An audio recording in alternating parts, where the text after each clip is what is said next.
नरेंद्र मोदी विदेश दौरे पर है। यूके में आज नरेंद्र मोदी ने ऐसा काम किया कि जो अंग्रेज हम पर कभी राज करते थे, वो लगान फिल्म में नहीं सुने थे 3 गुना लगान देना होगा, वो 3 गुना लगान वसूलने वाले अंग्रेज जो हैं आज खुद को बचाने के लिए भारत से डील करने के लिए बिछे जा रहे हैं। लेकिन इधर आप ये भी देख लीजिए कि जब नरेंद्र मोदी विदेश जाकर बड़ी बड़ी डील कर रहे हैं तो भारत में राहुल गांधी और इंडी गठबंधन किस तरह की राजनीति कर रहे हैं। वैसे तो राहुल गांधी और इंडी गठबंधन वाले हाथ में संविधान लेके घूमते हैं, लेकिन इनकी राजनीति की फितरत यही है कि कोई संवैधानिक संस्था छोड़ी नहीं जिस पर इन्होंने अटैक ना किया। कोर्ट का फैसला इनके हिसाब से ना आए तो कोर्ट मोदी ने खरीद लिया, जांच एजेंसियां अपना काम करें तो मोदी ने करवा दिया, चुनाव आयोग अपना काम करे तो मोदी खेल कर रहे हैं। आज स्थिति यह है कि चुनाव आयोग को कह रहे हैं ये लोग कि तुमको देख लेंगे। ऑलमोस्ट धमकी दे रहे हैं भाई, इनके लोग इलेक्शन बॉयकॉट तक की धमकी दे रहे हैं, इलेक्शन चोरी का आरोप लगा रहे हैं, दावा कर रहे हैं कि चुनाव आयोग वोटर लिस्ट में खेल कर रहा है और इसके पक्के सबूत इनके पास हैं। कहा जा रहा है कि कर्नाटक के लिए इनके पास पक्के सबूत हैं कि चुनाव आयोग ने वहां पर गड़बड़ की, और उस कर्नाटक के लिए कह रहे हैं जहां खुद ये चुनाव जीतकर सरकार चला रहे हैं। मतलब हद ही नहीं कर दी राहुल गांधी और इंडी वाले, बार बार चुनाव में फेल हो रहे हैं तो बता रहे हैं कि चुनाव आयोग खेल कर रहा है। अरे अपना फेलियर छुपाना है तो कुछ और ढूंढिए, देश के संवैधानिक संस्थाओं पर आप आरोप क्यों लगाते हैं। पहले ईवीएम का बहाना बनाते थे, आजकल ईवीएम की बात नहीं करते, वोटर लिस्ट की बात करते हैं। 2 दिन से संसद में वोटर लिस्ट को लेकर ये लोग प्रदर्शन कर रहे हैं। कल राहुल गांधी अखिलेश यादव काला कपड़ा लेकर प्रोटेस्ट कर रहे थे, आज वोटर लिस्ट के मामले में सोनिया गांधी मैदान में आ गई। चुनाव आयोग के खिलाफ तो इंडी गठबंधन ने एक तरह से युद्ध ही छेड़ दिया है। राहुल गांधी चुनाव आयोग को सीधा एक तरीके से धमका ही रहे हैं, दावा कर रहे हैं कि उनके पास वोट चोरी का प्रूफ है, लेकिन अगर वोट चोरी का प्रूफ है तो दिखाते क्यों नहीं, सुप्रीम कोर्ट चले जाइए। सिर्फ आरोप वाली पॉलिटिक्स इनका काम रह गया है। आप देखिए कि कल यही लोग आरोप लगा रहे थे कि मोदी की विदेश नीति फेल।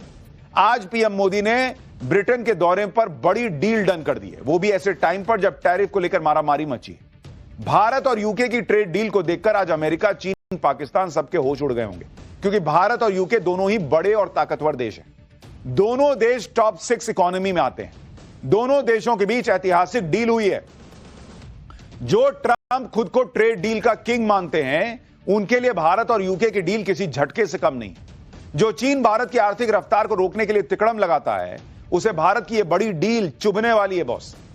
जो पाकिस्तान दुनिया के दूसरे देशों के सामने हाथ फैलाकर भीख मांगता है, उसे भारत और यूके की बड़ी डील से भयंकर बेइज्जती महसूस हो रही होगी। भारत और यूके के बीच हुई यह डील ऐसा क्या करेगी जो भारत की ऑलरेडी रॉकेट बनी हुई अर्थव्यवस्था और तेजी से आगे बढ़ेगी। इसके अलावा पीएम मोदी ने यूके में आतंकवाद के मुद्दे पर पाकिस्तान को कैसे घेरा, पीएम मोदी ने बिना नाम लिए कैसे चीन की क्लास लगाई, पीएम मोदी ने कैसे विजय माल्या और नीरव मोदी जैसे भगोड़ों को भारत लाने का इंतजाम कर दिया और खालिस्तानियों का क्या इलाज किया, यह सब आज आपको दिखाऊंगा। लेकिन पहले एक झलक देखिए।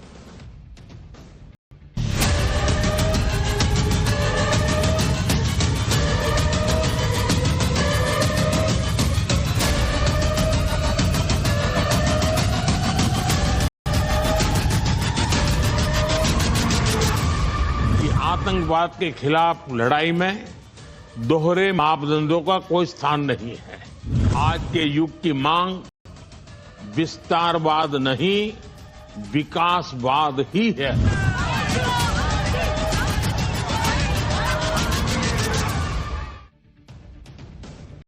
लंदन में पीएम मोदी आज ब्रिटेन के प्रधानमंत्री कीर स्टारमर से मिले। दोनों देशों के नेताओं ने FTA यानी फ्री ट्रेड एग्रीमेंट को फाइनल कर दिया। दोनों देशों के वाणिज्य मंत्रियों ने इस डील पर साइन किए। इस डील के बाद भारत और ब्रिटेन के बीच व्यापार और सस्ता और आसान हो जाएगा।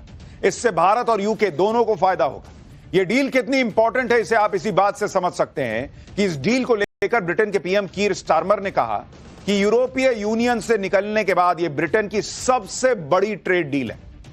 यह भारत द्वारा अब तक किए गए सबसे महत्वपूर्ण व्यापार समझौतों में से एक है। ब्रिटेन के पीएम ने भरोसा जताया कि इस डील से दोनों देशों में रोजगार बढ़ेगा, व्यापार बढ़ेगा, पैसा बढ़ेगा, लिविंग स्टैंडर्ड जो है, स्टैंडर्ड ऑफ लिविंग जो है वो बेहतर होगा। दोनों देशों की अर्थव्यवस्था को बड़ा बूस्ट मिलेगा, दोनों देशों के सस्ते प्रोडक्ट और सर्विस मिलेगी। भाई भारत की इकोनॉमी तो ऑलरेडी रॉकेट बनी हुई है। ये जो अंग्रेज हम पर राज करके गए थे किसी जमाने में 3 गुना लगान वाले, ये आज भारत के साथ इस डील को लेकर बेचैन थे, क्योंकि उनके यहां 3-3 प्रधानमंत्री बदल गया बॉस, क्योंकि उससे इकोनॉमी नहीं संभली। यह डील उनकी कुर्सी को मजबूत करने जैसा है। पीएम मोदी ने भी इस डील को दोनों देशों के लिए ऐतिहासिक बताया। एक बार प्रधानमंत्री नरेंद्र मोदी को सुनिए, फिर आपको बताता हूं कि इस डील से होगा क्या, ट्रंप को आज कितना झटका लगा होगा, यह भी बताऊंगा। पहले सुनिए जरा पीएम को। और भारत और यूके मिलकर के एक नए इतिहास की नींव डाल रहे हैं। आज हमारे संबंधों का एक ऐतिहासिक दिन है।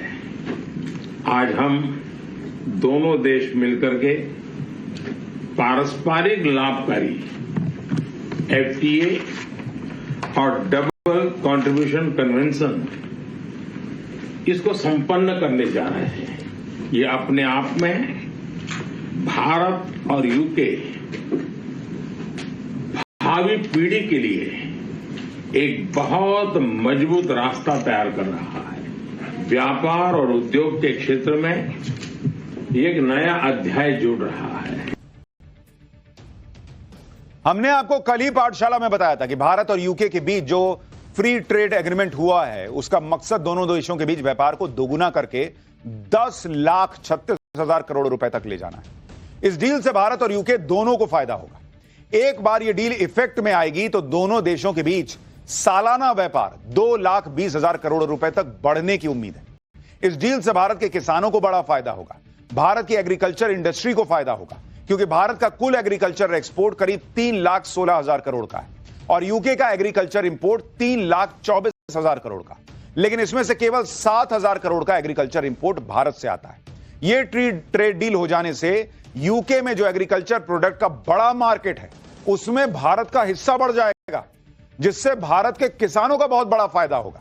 ब्रिटिश मार्केट में भारतीय चाय, बासमती चावल, आम, अंगूर, मसाले, सी फूड आइटम की बड़ी मांग भी है।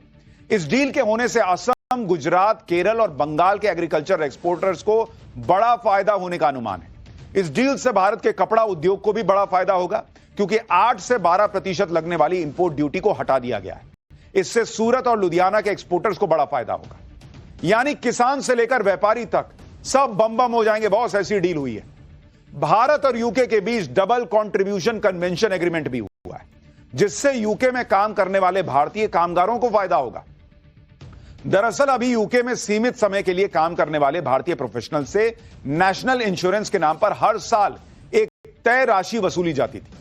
यहां भुगतान वहां की सामाजिक सुरक्षा योजनाओं के लिए होता है, लेकिन इनका फायदा उन्हें नहीं मिल पाता, क्योंकि वो तो कुछ ही महीनों बाद भारत लौट जाते हैं। नतीजा यह होता था कि पैसा कटता तो था, लेकिन कोई पेंशन या सामाजिक सुरक्षा का लाभ उनको मिलता नहीं था। ब्रिटेन में भारतीय बिजनेस कम्युनिटी की लंबे वक्त से यह डिमांड थी कि कम समय के लिए जो भारतीय प्रोफेशनल्स ब्रिटेन आते हैं, उन पर अतिरिक्त आर्थिक बोझ जो है वो पड़ रहा है, उसको कम करना चाहिए। जैसे Germany, Belgium, France, Denmark, Netherland जैसे कई देश हैं जिनका भारत के साथ सोशल सिक्योरिटी एग्रीमेंट है। इसके तहत इन देशों में जाने वाले भारतीय प्रोफेशनल्स को सोशल सिक्योरिटी स्कीम्स में हिस्सेदारी नहीं करनी पड़ती।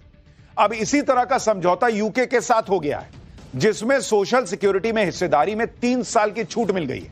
यानी कम वक्त के लिए यूके जाने वाले भारतीय प्रोफेशनल्स और उन्हें हायर करने वाली कंपनियों को इससे फायदा होगा। भारतीय प्रोफेशनल्स और उन्हें हायर करने वाली कंपनी सालाना 500 पाउंड यानी करीब 58,000 की गैर जरूरी कटौती से बच जाएंगे। भारतीय प्रोफेशनल्स की टेक होम सैलरी बढ़ जाएगी भाई, क्योंकि अभी आपको यह सोशल सिक्योरिटी के नाम पे 58,000 रुपया कट रहा था, तो कंपनी अपने जेब से तो देगी नहीं, आपका काट लेती थी। अब सरकार ने डील कर ली कि 3 साल के लिए कोई आ रहा है तो उससे लीजिए मत, तो आपका ऑलमोस्ट 60,000 रुपया बढ़ गया ना बॉस, घर में जो पैसा आएगा। यह भारत के लिए बड़ी कूटनीतिक कामयाबी है। भारत ने एफटीए की बातचीत के दौरान यह मुद्दा प्रमुखता से उठाया, साफ कहा कि जब तक डबल कंट्रीब्यूशन कन्वेंशन नहीं आता तब तक